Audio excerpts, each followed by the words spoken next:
Budidaya ikan hias koki dan koi sebagai usaha sampingan di masa pandemi.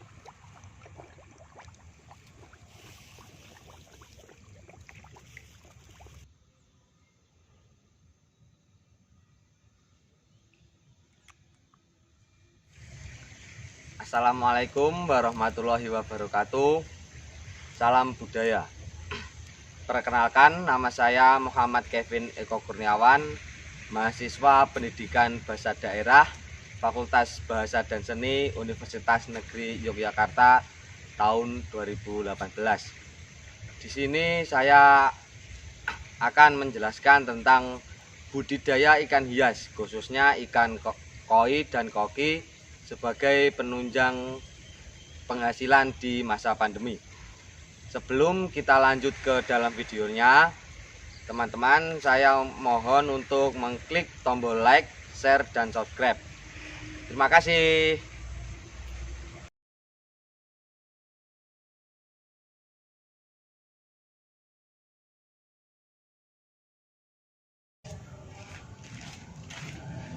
Oke teman-teman, kita sekarang sedang menuju ke tempat narasumber yang pertama, yaitu di bidang ikan hias koki. Let's go, kita lanjutkan.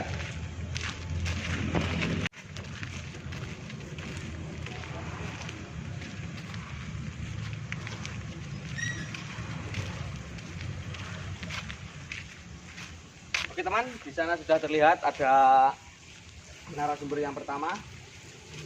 Let's go, kita tanya-tanya mengenai ikan hias, yaitu ikan koki atau sering disebut juga kaliko. Come on.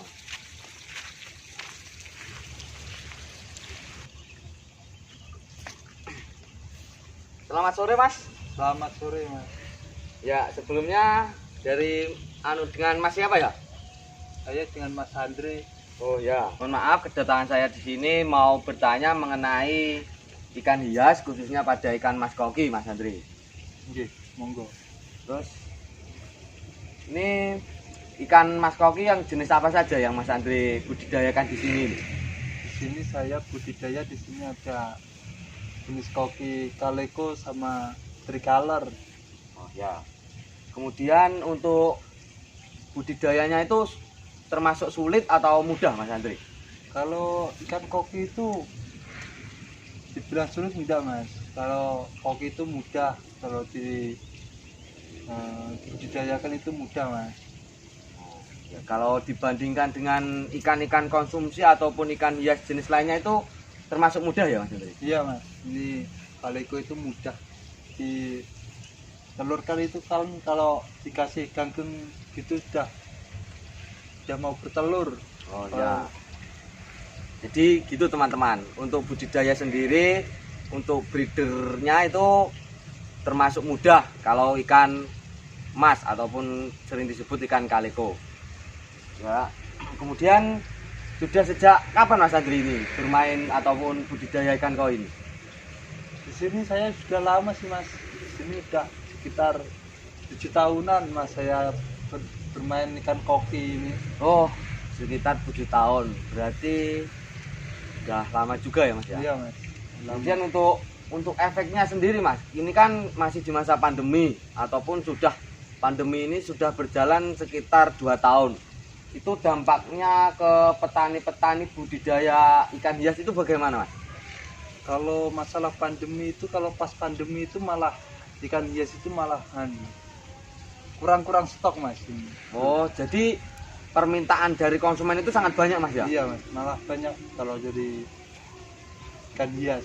Oh, jadi intinya itu sewaktu pandemi tersebut permintaan ikan hias dari konsumen semakin banyak dan otomatis omsetnya itu naik Mas ya? Iya Mas. Oh, Harga ya. juga naik Mas. Oh ya, terima kasih Mas Andri. Untuk ini ikannya bisa dijelaskan Mas atau kita bisa muter-muter kolam gitu Mas? Ya monggo Mas. Oh ya. Terus yang ini jenis ikan apa Mas?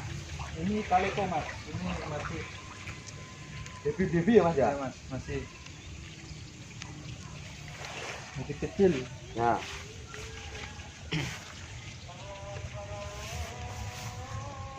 Yang udah sortiran itu ada Mas?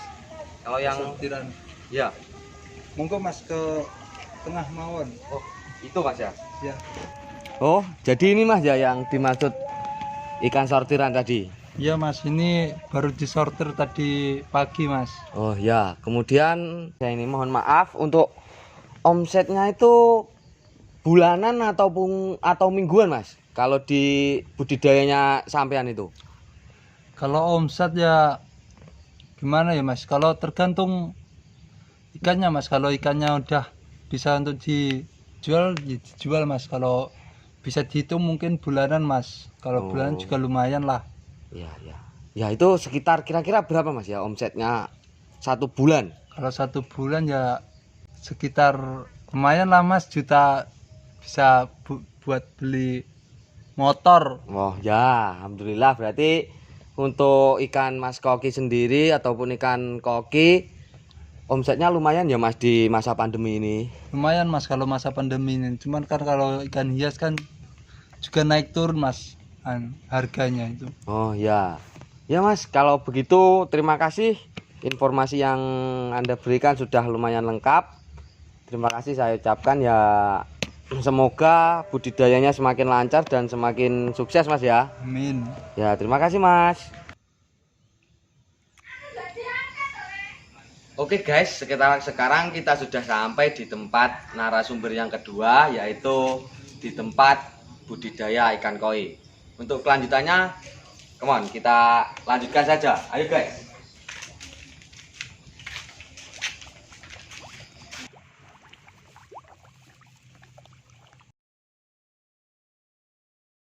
Ya, teman-teman, kembali lagi bersama saya. Sekarang saya sudah sampai di tempat narasumber yang kedua, yaitu dengan, mohon maaf Pak, asmane sinten nggih? Bapak Suweni. Oh nggih, bersama Bapak Suweni. Beliau adalah petani ikan koi di Desa Sanggrahan, salah satu petani budidaya ikan koi. Untuk lebih jelasnya, mari kita tanya-tanyakan saja. Oke? Ya, terus ya Pak, mohon maaf sebelumnya, ini jenis ikan hias apa nih yang jenengan budidayakan? Koi, Mas. Oh, ikan koi. Nggih. Kemudian untuk jenis-jenisnya Pak, apakah jenis khusus ataupun satu jenis atau beberapa jenis yang panjenengan budidayakan? Ya ada 3-4 jenis Mas, karena koi kan jenisnya banyak. Kalau terlalu banyak nanti susah melajarinya. Oke. Sedikit-sedikit.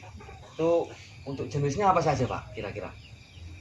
Untuk yang saya pijakan ini Koaku Sanke sama Soa sama Platinum. Oh, oke. Nagoi. Ya, ya. Terus kemudian untuk ini Pak, ini kan sekarang masih di masa pandemi. Kemudian untuk penjualannya itu bagaimana Pak? Perbedaan antara di zaman sebelum pandemi dan sewaktu pandemi ini. Untuk omsetnya itu bagaimana penjualannya? Untuk omset dan penjualan Mas di masa pandemi, awal pandemi masih lumayan, masih standar. Oh, ya. Ketika pertengahan pandemi agak menurun, ketika PPKM dibuka akhirnya pasar agak merosot, agak sendet gitu. Agak seret gitu Pak? Agak seret. Oh. Nggih.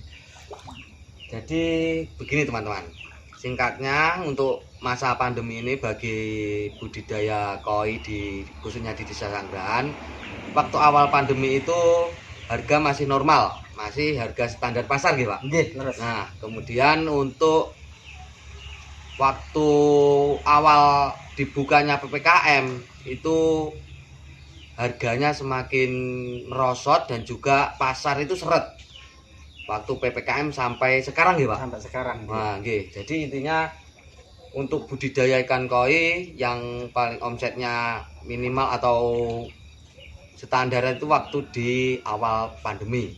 Nah, itu teman-teman, oke? Nah, untuk yang terakhir ini Pak. Nggih. Kemudian kalau oh iya, sebelumnya Bapak ini budidaya ikan koi sudah berapa lama Pak kira-kira?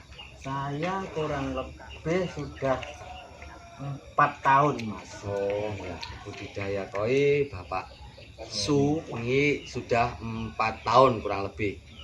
Terus ya untuk di sini tadi pemijahan juga Pak ya. Ya, Ya, untuk pemijahan sudah seperti biasa untuk ikan-ikan hias. Kemudian apalagi? Ya sudah Pak. Terima kasih untuk sekedar sedikit bincang-bincangnya mengenai ikan koi. ya. Sama-sama. Ya teman-teman, sudah segitu saja untuk mengenai budidaya ikan koi. Terima kasih teman-teman sudah menonton video saya mengenai budidaya ikan hias, yaitu ikan koki atau kaleko dan juga ikan koi. Semoga video saya tadi menambah wawasan teman-teman dan juga menambah ilmunya teman-teman. Kemudian apabila ada kurangnya ataupun ada salah kata dari saya cuma bisa mohon maaf sebesar-besarnya. Cukup sekian saja, terima kasih sudah menonton video saya. Jangan lupa teman-teman memberi like, share, dan juga komen. Saya harus membuat konten yang bagaimana lagi. Oke, terima kasih teman-teman. See you on next video. Jos.